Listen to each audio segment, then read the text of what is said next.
Give me some volume and go full screen. What you know now, do you wish you had a third term? You know what? If I could make an arrangement where I had a stand-in, a front man or front woman, and they had an earpiece in, and I was just in my basement in my sweats looking through the stuff, and then I could sort of deliver the lines, but somebody else was doing all the talking and ceremony, I'd be fine with that. We know he wasn't really running the country. Yeah. We used to think he was actually running the country, and now they're like, no, he didn't even see those executive orders. That was all auto. Divorce rumors continue to escalate for the Obamas. Hopefully they can settle it like men. Terrible that you would applaud that. Barack Obama didn't quietly retire after leaving the White House. Instead, he stepped straight into the world of media and entertainment. He signed major deals with Netflix, released multiple memoirs, and moved into a luxury beachfront mansion, staying just as visible as ever. Rather than stepping away from public life, he's remained a high-profile figure, sharing commentary, offering advice, and building a brand that mixes politics with pop culture. But not everyone is buying into the new image. Commentators like Joe Rogan and Greg Gutfeld have been openly critical, saying Obama's post-presidency feels more like a polished PR campaign than a meaningful contribution. They argue that behind the charm and style is a legacy filled with contradictions and missed opportunities. While Obama continues to win praise in Hollywood and beyond, his critics are focused on the gap between how he's seen and what he actually accomplished. In their view, it's more show than substance, but it's a show that keeps getting renewed. Can I get a glass of water? I'm serious. I'm thirsty. Can I get a glass of water? This is not a prank. You never seen it? No. Oh my God, it's amazing. It's amazing. No. He gets a glass of Flint tap water, and I swear to God, he drinks it like this. Problem He's is solved. bullshitting the world. Watch this. Can I get some water? I really did need a glass of water. This is not a stunt. Usually when something isn't a stunt, you have to say It's that. 100% a stunt. When was the last time a president stopped a speech to ask, can I get a glass of water? What? They would never do that. They would have water ready for him. No, you bring a fucking water on tape. Is Obama gay? Needing attention over a fold letter. What? I should read that again. Anyway, no, we'll just keep going. The New York Post obtained a redacted portion of a handwritten letter the former president sent to his then college girlfriend, Alex McNear. Alex, eh? Back in 1982. He talked about his, quote, androgynous mind and wrote, and I'm quoting Obama here, I make love to men daily, but in the imagination. Barack Obama entered the presidency with powerful words, a polished image, and the belief that hope alone could reshape the nation. Armed with a teleprompter and a calm, confident delivery, he quickly became known as one of the most gifted speakers in modern politics. For 8 years, he delivered speeches that felt inspiring, intelligent, and carefully crafted. So much so that many saw him as a transformative leader before the results had even come in. But beneath the surface of all that eloquence, critics argue there was a lack of real, lasting change. His presidency, they say, often felt more like a carefully staged performance than a time of bold action. While the public hung on his every word and celebrated his presence as historic and hopeful, others believe the legacy he left behind doesn't match the emotional impact of his speeches. They point to missed opportunities, contradictions, and policies that didn't live up to the grand promises. In the end, Obama inspired millions, but for some, the inspiration never translated into the kind of progress they expected from someone so widely praised. Michelle Obama surprised fans on our new podcast by saying her pet peeve about her husband is that he's chronically late. For example, we're still waiting on him to admit he's from Kenya. And as for Barack's pet peeve about Michelle, he's mad that she keeps leaving the toilet seat up. When she cleans it. Swept up in the nostalgia that often surrounds Barack Obama's presidency. While many people look back on Obama's time in office with admiration, seeing him as a calm, articulate leader in turbulent times, Rogan takes a very different view. To him, the legacy doesn't reflect a strong statesman or a transformative president. It looks more like a carefully packaged performance. Rogan sees Obama not as a leader who brought substance to the table, but as a smooth-talking figure who mastered the art of presentation without ever delivering much in terms of real change. He's made it clear that from the very beginning, when Obama famously said, "Let me be clear," he didn't expect clarity at all. What he heard was political theater, not real leadership. In Rogan's opinion, Obama's speeches sounded good, but often lacked follow-through. The policies were vague, the results mixed, and the impact minimal when compared to the praise he constantly received. Rogan has even joked that Obama's presidency felt like a Netflix special, without any real punchlines, well-produced, well-promoted, but ultimately empty. And that's the heart of his criticism. The idea that Obama's time in office was more about image than action.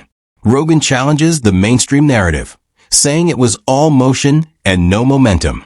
A presidency built on charisma and performance, where the applause often drowned out the need for accountability. For Rogan, it wasn't leadership, it was a political version of interpretive dance. Smooth, expressive, and captivating, but with no clear direction and little lasting impact.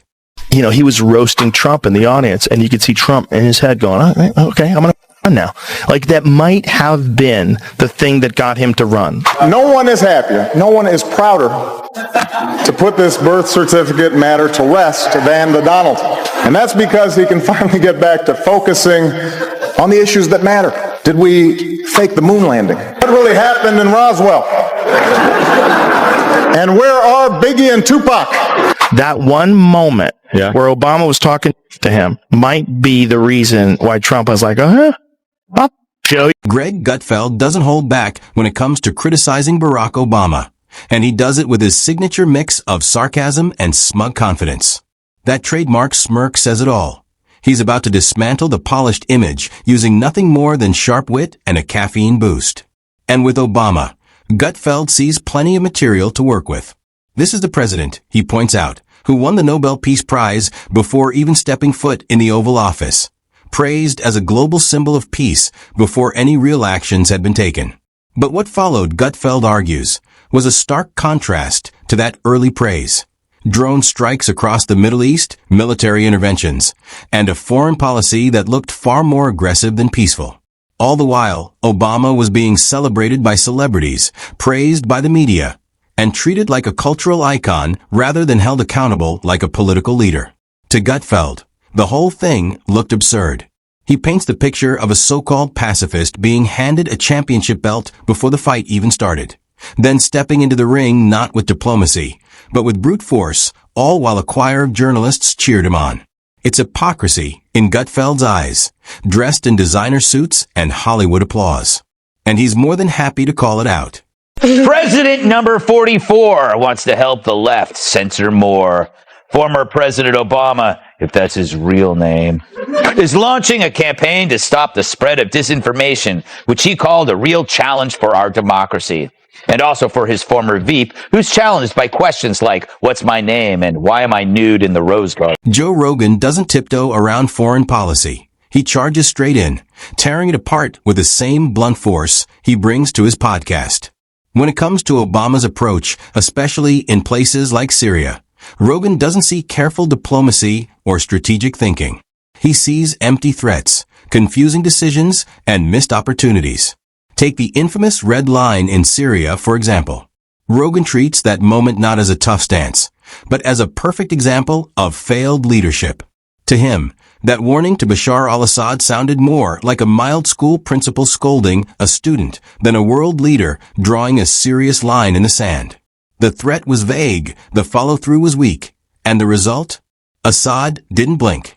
Rogan compares it to relying on a broken compass in the wild. It points somewhere, but it won't get you where you need to go. Worse, it gives you false confidence before leading you straight into a mess. And that's the core of Rogan's criticism.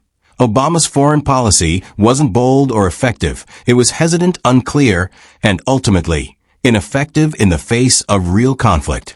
Because Obama said he was a jackass. The young lady seems like a perfectly nice person. She's getting her award. What's he doing up there? He's a jack. It's like, oh, really? Well, Fuck you. It was about the Taylor Swift thing. Now, all this stuff. That guy's a jacket. It wasn't even that harsh of an incident. He said it privately, and I think somebody heard it. I don't think he said it to be public. I'm assuming all this stuff. Where's the pool? Come on, guys. Cut the president some slack. Oh, here it is. Seems like a perfectly nice person. He's getting her award. Why would he do that? He's a jack. Greg Gutfeld dives into Obama's economic record with relentless sarcasm, tearing through it like it's a bad Thanksgiving dinner. Dry, disappointing, and way overhyped. He brings up the infamous shovel-ready jobs promise and turns it into a running joke, pointing out how the only thing truly ready was the public's willingness to believe something that sounded hopeful. The economy, he argues, didn't roar back. It limped, weighed down by slogans instead of solid plans. The recovery moved at a snail's pace, and all the catchy talk of recovery summer felt like a marketing campaign that kept running long after the product failed. Joe Rogan joins in, highlighting the irony of Obama presenting himself as a champion of Main Street while cozying up to Wall Street behind the scenes. From attending high-end Goldman Sachs events to bailing out the banks, while everyday homeowners struggled. Rogan sees a leader who said one thing and did another. It's like watching someone rob the neighborhood and still get applause for saving it.